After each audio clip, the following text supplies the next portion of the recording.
Midweek Music Maelstrom has a really great bonus episode this week, and this is not just a single band that we're talking about. We have Phil Forsyth of Snarling Beast Records, and we have the wonderful Linwood, sometimes Shirley, who has fantastic performances that you guys need to find out about. And guys, they did a single together. There are going to be so many links in the description, and it's going to be insane. We love boosting performers here on the Crypnotic channel, and I have two that are definitely worth your time that you need to check out. Phil, Linwood. Hello. How you doing? Awesome. I'm so excited to have you guys on with me. Phil had contacted me actually from my TikTok. He had seen some of the videos that I'd done and requested an interview, and I'm like, well, okay, usually I approach other people for interviews, but let's see what's going on. Okay, they've got this single. It was really, really catchy. So do you guys want to tell us a little bit about it? Yeah, go ahead, Lim. I'm curious to hear you tell this story because I've told it enough that I have my version. Well, Phil and I have been beginning to collaborate some on music. We worked on a song several months back, and we found some really great success in that. And I've been looking to collaborate with some other people because I love writing music, and I love writing lyrics, and I love doing all the stuff. So I'm finding how nice it is to be able to take chunks of something and say, here, take this, see what you can do with it.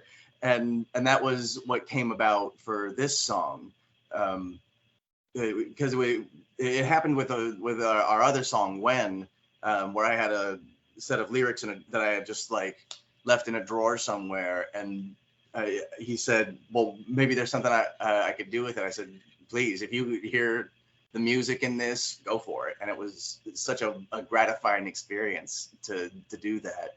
So this time around, Phil had a beat for me. He's like, I've got this thing that I'm playing with. Maybe there's some lyrics you can add to it. And I was like, okay, yeah, let's see what's going on with this. And immediately I heard this like 80s and 90s electro punk kind of stuff, like the New York Dolls. And Phil said he was thinking of LCD Sound System when he was making it. And so I heard and saw this like dance track that's done, you know, all the like underground indie queer pop that came out of the 80s and 90s, where you're just talking into a microphone and you're saying, it's kind of a style that's been adopted very much by the Rue Girls. They make tracks where they talk or they rap or they just like speak into their microphone. I thought that was something really cool and fun and adds a little bit of history involved. So I just started spouting some words out, seeing what stuck, what landed. And I remember thinking about this time that I was on the train and full face. I was on my way to a gig and like all makeup done, lashes, everything, but I'm wearing like a ball cap and my jeans and a hoodie, and a guy sitting right next to me, he couldn't have been younger than 50. He said, I'm sorry, but I have to ask, are you a boy or are you a girl? And without dropping a beat, I went, honey, I'm whatever I want to be. Like, and that's where I started thinking about that. I was like, oh my God, that's exactly what the theme is. That's what we're trying to go for. There's this whole new world we're in where we are trying so hard to respect everybody in every iteration, in every orientation, in every fluid, evolving background that you have for yourself. And I'm gender fluid, so like it changes on the hour. But that was what spurned all of that. And like, you don't have to get it. You don't have to understand what it is. We're all here to be ourselves and to have fun. And that's what birthed the rest of the song. So the single is called Whatever, and I see where it correlates with that little exchange. And so you came up with all the lyrics. Yep, every last one. Wow. One thing Thanks, that I Gwen. loved was your stage name is Shirley U, Jest. And you can't do drag without a really clever stage name. And I feel like you hit the nail on the head. That was perfect. Thank you. I love doing that. I'm such a old school humor slapsticky kind of person. It felt so right, you know. I can tell. I have to agree that fit beautifully. And Phil, I found the video on your channel, Snarling Beast Records, and I see that you have a lot of music that you do. Do you want to tell us a little bit about that? Yeah, I mean, the last couple of years especially, quarantine was, like, for a lot of people, a really good opportunity to go back to a passion that I had and hadn't necessarily had the time or energy or resources to put into it. And yeah, as of kind of just being locked in an apartment not far from Lynn, by the way, in 2020, yeah, that was the moment to go, like, all right, I'm gonna order the equipment that I've needed, and I'm just gonna devote a lot of time to mastering this. And ended up going into my back catalog of songs that I never got recordings of that I was happy with, and just kind of started from scratch on what I think in the end amounted to about 60 tracks. So that's the most recent releases on Spotify and all these other platforms that I've got. And once those were all done, I still had the itch to continue learning. And one thing that I had never really learned to do well was work with other artists and, like, try to meet their needs and think of ways to collaborate, because I've always kind of been in charge of whatever project I was involved with. Lynn and I also did a reading series the same year, and I wanted to do something else with Lynn because that was so much fun. But I wanted to take a little more of a back seat, so I wasn't just, like, forcing my ego to the front of the line on everything. Right. And the idea of just kind of going, like, whatever you have, let's try to work with it, and as Lynn would put it, see what sticks. And yeah, couldn't have been happier with the outcome. And I'm glad that I started that process with Lynn, who was so open to the idea of just, like, let's just show up and see what happens. I just have to say, like, I can tell, like, there's a solid friendship between you, because while you're talking, like, Lynn's just cheerleadering, in her little Skype square, and Yeah. it's I love that sort of energy, and I feel like you really captured that in the song. Like, it was, we're here to do this, and it's going to be fierce, and the track really reflects that. Good, yeah. And Lynn, you described yourself before the interview as an all-around performer. There are a lot of things you do, so can we dive into that? Absolutely. First and foremost, like, I consider myself a singer, but I've learned to put everything I do under this big umbrella of being an entertainer, and that because I'm such a right-brained kind of person, like, I want to do all the art. So I've been on stage and I've been on film, and I've been looking into some voice acting stuff because, like, I love the medium. There's something very appealing in that. But having the chance to do all this stuff, and especially to come back, like Phil was saying, to all the stuff that I had put away that could benefit from just having an extra hand, from having someone who can take something and run with it. So I'm so glad that I keep getting to move into these other pools and get back to writing or performing. And I'm so glad that I've been able to get back on stage, because that's one of my favorite things to do, as a drag queen. And where are you based right now? Currently, I'm based in Manhattan, out of Harlem, in the west, what is, like, Hamilton Heights, for anybody who actually knows what neighborhood I'm talking about. Right. So where can people find you if they want to catch a show? Well, currently I am doing a whole bunch of solo shows out of the Rose Room on 44th Street. They're a cute, smoky, edgy backroom speakeasy that loves what I do, and so they're just like, here, sign up for all the spots. I was like, great, let's go out and perform. But I have like 7 or 8 more performances this month, and they love me so much. They're just like, let's build on some stuff. Let's see what else we can like create out of all of these things. I'm really glad to have them in that same sense of whatever art falls out of my head, like let's take it and run with it. I love that. Having that sort of creative freedom must be nice.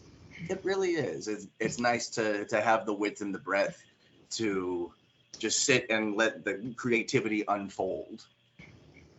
So do you have a page that's maybe dedicated more to your art, or anywhere that people can go where they can find some events? Well, I have a hub.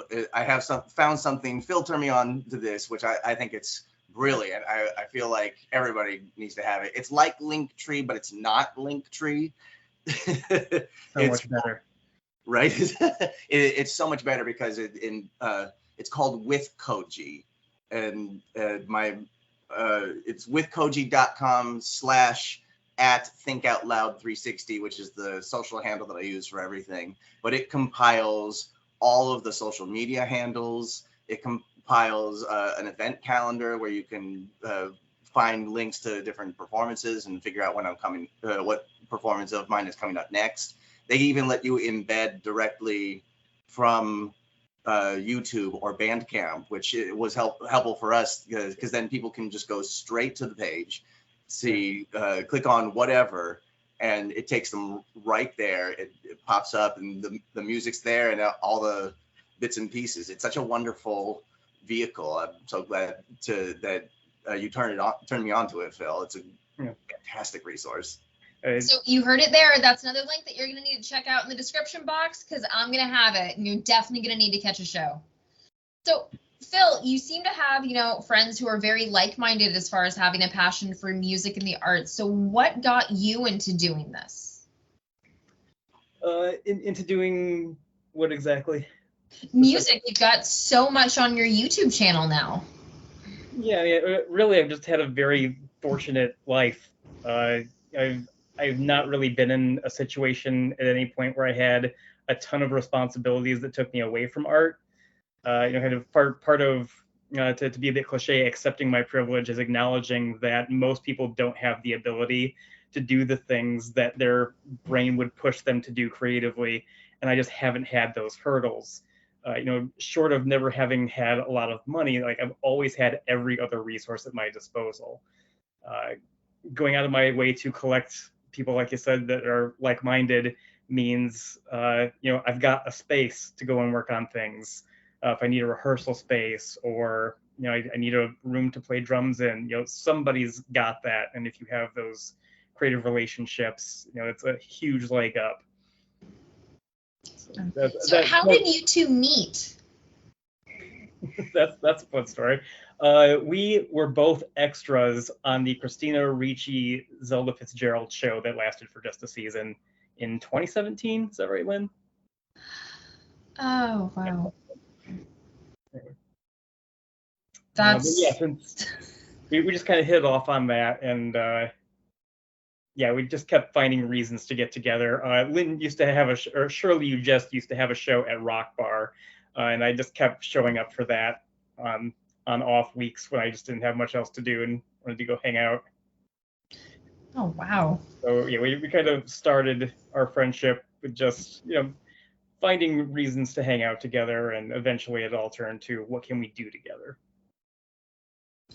So are there any upcoming projects that you might want people to know about, or is it just more create as you go? Yeah, I'm at a nice lull at this point, just having finished a lot of stuff. But I have a Kindle Vella series in development, so you can look for that probably by the time this comes out. And there'll be more music for sure. I'm so excited to hear that, because I really loved what I heard so far, and I can't wait to hear more. What are probably like your favorite tracks that you've done? Definitely the When single that I did with Lynn's lyrics. I've had a better response to that than a lot of the stuff that I've done on my own in the last couple of years. Between that, I just had a single called Patriot where I really kind of dug my more politically leaning heels in. So that was very gratifying to have a good reason to do. And yeah, there was a moment in time when I felt like it is time to express this specific voice of what I would consider reason. That was the week of the Roe v. Wade turnover. But that's gonna, I think, have a place in my heart for a long time. That single dropping at a moment when it seemed to matter to other people. And Lynn, how did you get your feet wet in the world of performance? What was your intro to that? That's hard to say. I feel like I've been, I mean, if we're talking drag, I kind of got bitten by the bug back about 10 years ago. I feel like I've always been a performer. My mother taught me how to sing. She taught me how to love musicals. Like, I was given a lot of great opportunities as a kid. She took me to dance class. I learned to sing in the choir. She really gave me that foundation of what it meant to perform in front of people. But about 10 years ago, I made some friends with a drag queen who was performing in a competition out in the DC DMV area. And so they asked me to choreograph for her. My friends and those around her are like that. She needed somebody to put something together. So I threw together a little dance combo thing, and we performed for the competition. And then I moved out here. Like I spent DC seeing some of the backstage of drag and getting to see what that's like. And then I moved out here to New York, and I spent some time working in the bars where all the bar staff on their downtime were looking at the gay magazines, the weeklies, the Outs magazines and all that stuff, and looking at all the queens, and oh, she's a great host, but she can't dance, or just sort of doing this big look around and talking about all the nuts and bolts of it. And it got me thinking, like, what sort of girl would I have if I wanted to do drag? And so I spent more than a couple months putting some ideas together and thinking about who I wanted to be and what that looked like. And then I had a friend one day who is the host of a Broadway open mic, put an APB out on Facebook, and he was like, is there anyone out there who's been thinking about doing drag, has always wanted to do drag? And I messaged him. I said, yeah, no, I've been thinking about a girl for a while now. And he goes, well, why don't you be our rising star this week for the Halloween show? And I said, that would be fantastic. And so I had a friend make a dress for me, and I had someone, I had already known stage makeup, but somebody like taught me the drag side of makeup. And I worked out a personality and some bits and pieces with another friend, and I got out on stage and I did some parody songs, and like that was the end of it. I was hooked on that specific style of art and performance, and it's funny how it's become such a great vehicle for me. In what way? Well, like I said, like I'm such a right brain person. Doing drag allows me to funnel all of my skills and all of my knowledge and all the things I want to do into one personality. Because when you the essence of drag, I think, is being able to source it where no matter your budget, and to put everything, you're expected to know how to make your own wig or style your own wig and do your own makeup and make your own mix. I mean, nowadays we're becoming very interdependent, and we're someone might help you with makeup or someone might make a mix for you, but for the most part, I feel like drag is expected to be a DIY personal art kind of thing. So I got to make all my mixes and direct them and choreograph them, and I do the makeup and style it for myself, and do all the it allows me to be the full creative that I strive for. is there any advice that you might want to give to someone who wants to get their feet wet in drag, but maybe isn't confident enough yet? No, I definitely say don't force it, because it's such a personal journey. I believe that drag, at least drag these days, is the blown up concept of gender. So it has to come from your own perspective. Somebody who does glam in New York isn't going to do glam the same way in Texas. Right. So what you have to dig on a very personal level and work that through. So I say, take your time, follow your instincts, follow whatever passion, whatever, you never know what sort of dress or hair or something is going to spark the inspiration, and then all of a sudden you've like got a whole girl. So be open, be looking around and seeing what you want to do that puts yourself on the stage that you want to be. That is definitely solid. I am going to link people to your hub. I'm going to link people to Snarling Beast.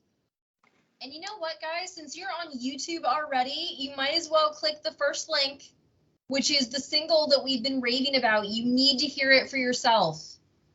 And I'm so excited for this. So our plug, of course, is the charity that I'm raising money for, Punk Rock Saves Lives. They do so much for helping with mental health and community within the punk scene.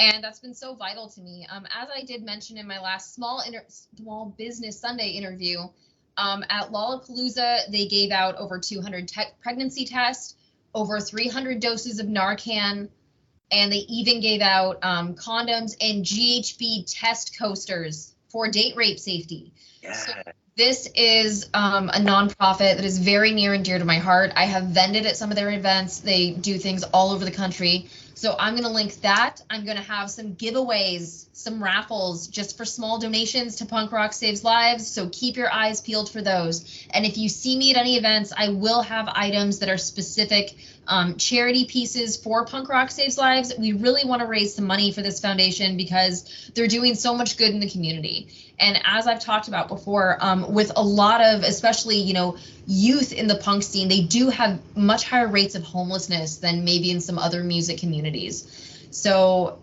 check out Punk Rock Saves Lives. I'm plugging them just about every video because this is really important. And please check out Snarling Beast Records. Check out Shirley U, Jest. We have all the best links and you need to check them out. So also, that single, I'm not going to say it again. Go listen to Whatever. Cheers. It has been great having you guys. I'm so excited that you were down to do this interview. We had a little technical difficulty in the beginning, but we worked through it. And I can't wait to see you guys again, to find more stuff coming from you guys. And I might be in Manhattan at some point in a few months, so I'll have to catch a show if I am. Yes, please. That would be marvelous. All right. And thank you, everyone, for tuning in to Midweek Music Maelstrom. This is Ariel with Crypnotic, and we have Phil Forsyth and Linwood, a.k.a. Shirley U, Jest. Signing off. Thanks so much. Thank you.